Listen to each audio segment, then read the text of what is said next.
Notre association est une association caritative supervisée par l'Ordre de Malte qui travaille au Liban essentiellement dans des activités médicales et sociales. Nous travaillons principalement avec les personnes du troisième âge et les handicapés. L'Ordre de Malte est présent au Liban depuis 30 ans avec 10 centres médicaux et divers centres d'aide humanitaire où sont effectuées 160 000 interventions par an. Des milliers de personnes ont été rejointes l'été dernier par ces dispensaires mobiles alors que les bombardements faisaient rage. Récemment, à Rome, le président de l'association a dénoncé les influences de la Syrie, de l'Iran et d'Israël sur le pays. Il a rappelé que lorsque le Liban a été laissé libre, il a toujours été un modèle de cohabitation pour tout le Proche-Orient. C'est un problème d'influence régionale. Le Liban a toujours été habité par toutes sortes de communautés et il continuera à vivre ainsi. Si le monde décide que le Liban a le droit de vivre en paix, alors les communautés vivront en paix. Face aux tensions d'aujourd'hui et avec le bras de fer en cours depuis des mois à Beyrouth entre les partis pro-syriens et le gouvernement soutenu par l'Occident, Marwan Senaoui n'a pas de doute. Les chrétiens à l'étranger peuvent faire beaucoup pour défendre la présence chrétienne au Proche-Orient. Il est très important que les chrétiens du monde entier comprennent que la chrétienté en Terre Sainte, et le Liban fait partie de la Terre Sainte, est essentielle. Ils doivent jouer de leur influence, s'ils le peuvent. Il faut que les chrétiens de cette terre vivent libres. Modèle de cohabitation entre des croyances différentes, Jean-Paul II disait que le Liban n'est pas seulement un pays, mais un message pour le monde. Mona Interman, le Liban, vous connaissez très bien ce pays et cette région du monde. Qu'est-ce qui vous a inspiré ce reportage? C'est très compliqué le Liban, c'est difficile de dire qu'on le connaît vraiment bien. Mais disons que je peux l'appréhender en tout cas. Plus que beaucoup, ce que j'ai pu observer au Liban, comme par exemple dans les territoires palestiniens, c'est que les chrétiens sont extrêmement minoritaires aujourd'hui, très exposés. Ils vivent une situation effroyable.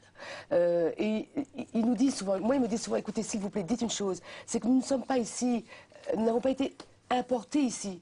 Nous sommes venus d'ici. La chrétienté est partie d'ici. Dites-le au monde parce que dans cet océan d'islam, on a le sentiment que ce sont des éléments incongrus, qu'ils n'ont pas leur place. Mais ils sont venus de là. On ne va pas les chasser. C'est leur histoire. C'est leur histoire, c'est notre histoire. Ils sont en voie de disparition aujourd'hui dans la région, vous pensez, les chrétiens? Si on regarde les chiffres, je n'ai pas exactement les chiffres en tête à l'instant, mais quand on regarde les chiffres, prenez l'Irak par exemple. Même au moment où les Américains sont arrivés en Irak, il restait 2,5-3% de chrétiens, je me souviens très bien. Et en Irak, il y avait une sorte de laïcité autour, grâce aux chrétiens, où on pouvait se promener, nous les femmes, tête nue, et en respectant des codes vestimentaires, bien entendu, mais vous n'avez pas cette obligation de se voiler, qui est maintenant la règle. Et les chrétiens survivaient, disons. Maintenant, les chrétiens sont totalement visés. Je ne suis pas allée en Irak depuis 1 an et demi, mais je ne suis pas sûre de pouvoir trouver encore des chrétiens dehors. C'est difficile à dire quand on est une femme reporter, en plus chrétienne, dans ces pays-là. Est-ce que c'est pas compliqué d'être femme et reporter dans des pays musulmans aujourd'hui? C'est un métier très exigeant, très dur, partout, toujours.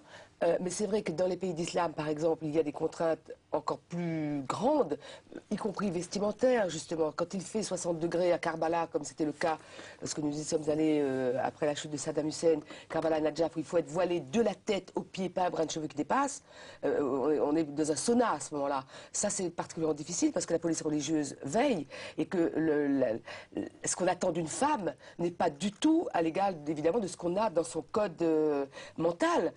Par exemple, ma manière d'interviewer les hommes souvent surprend. Donc j'essaie de faire parfois, de calmer le jeu, et de rassurer les gens, de les respecter, de leur montrer que je leur montre du respect. Mais je ne me laisse pas non plus, marcher sur les pieds. Hein. On vous a dit aussi, il est où votre mari?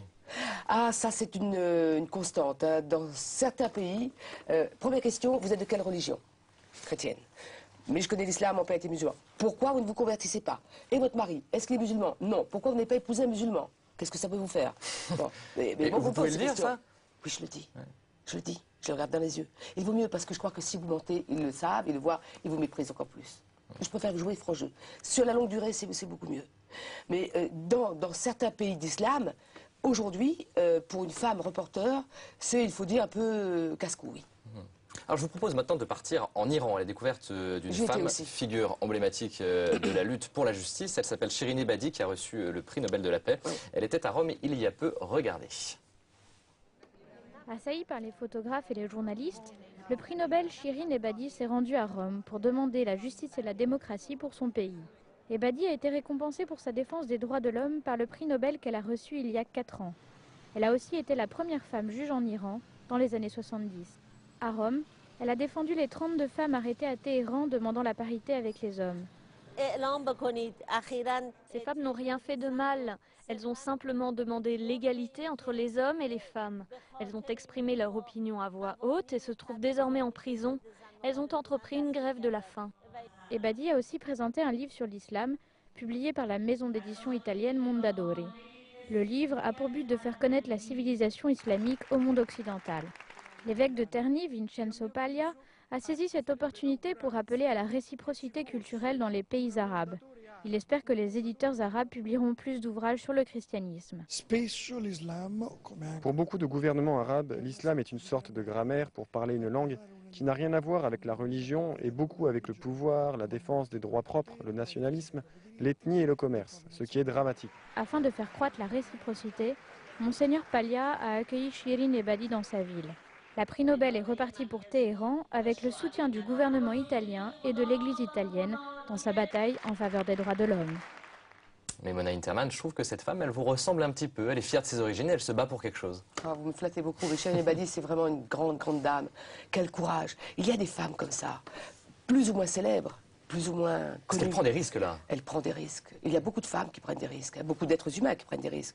Mais dans ces pays-là, pour une femme, faire ce qu'elle fait, chapeau, chapeau. Le courage, c'est une valeur qui est importante pour vous. Est-ce Oui. que c'est une valeur motrice, en tout cas, de votre vie? Absolument, absolument. Oui, De- j'aime les gens courageux. De quelle manière est-ce que vous avez un exemple de vie où vous avez dû faire preuve vraiment de courage pour arriver à quelque chose qui vous était Mais peut-être... Jésus était courageux, quel sacré type.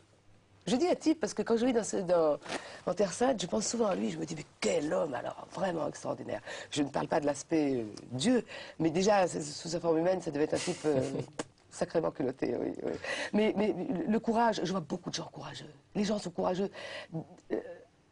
On croit qu'on devient un héros comme ça, de manière romantique. Des gens courageux, j'en ai vraiment croisé. Et ces gens-là m'ont donné de la force. Ce sont ces gens qui m'ont vraiment façonné, donné une sorte de sédimentation sur la peau. Après 25-30 ans, on n'est plus la même personne. Hein.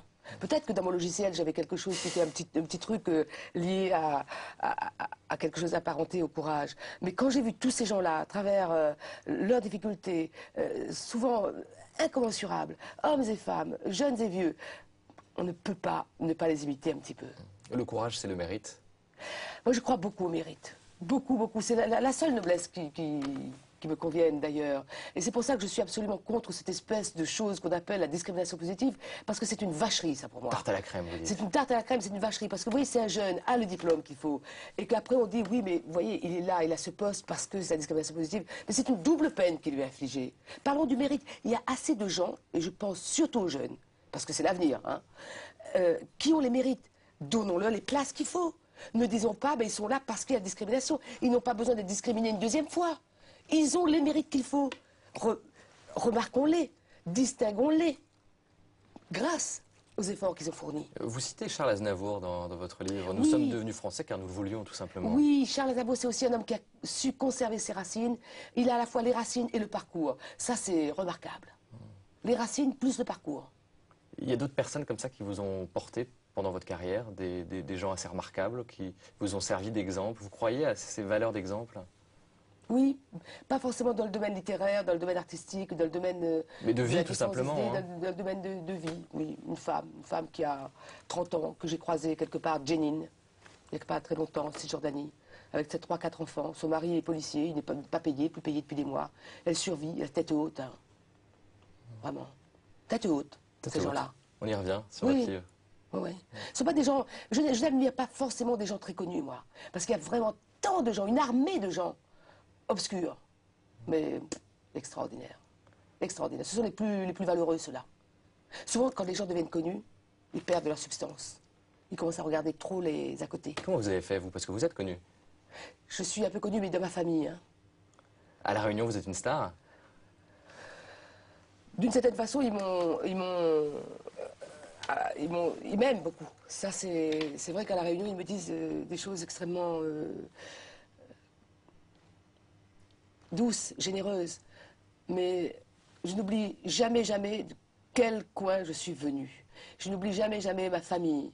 Moi, j'ai des frères et des sœurs qui ne savent pas beaucoup lire, mais qui ont fait l'effort d'envoyer leurs enfants à l'école, qui font l'effort de vivre correctement, honnêtement. Là, il y a matière à admiration. Je n'admire pas forcément les stars de tel ou tel endroit. Je me méfie beaucoup, d'ailleurs, de ces stars. Merci Mimona Interman pour ce témoignage. Je rappelle que vous êtes l'auteur de ce livre Tête haute. On va voir l'image à l'écran tout de suite. Aux éditions Jean-Claude Lattès, ouvrage qui retrace votre parcours, notamment votre enfance à l'île de la Réunion. Voilà, c'est la fin de cette émission. Merci de nous avoir suivis et puis on se retrouve la semaine prochaine.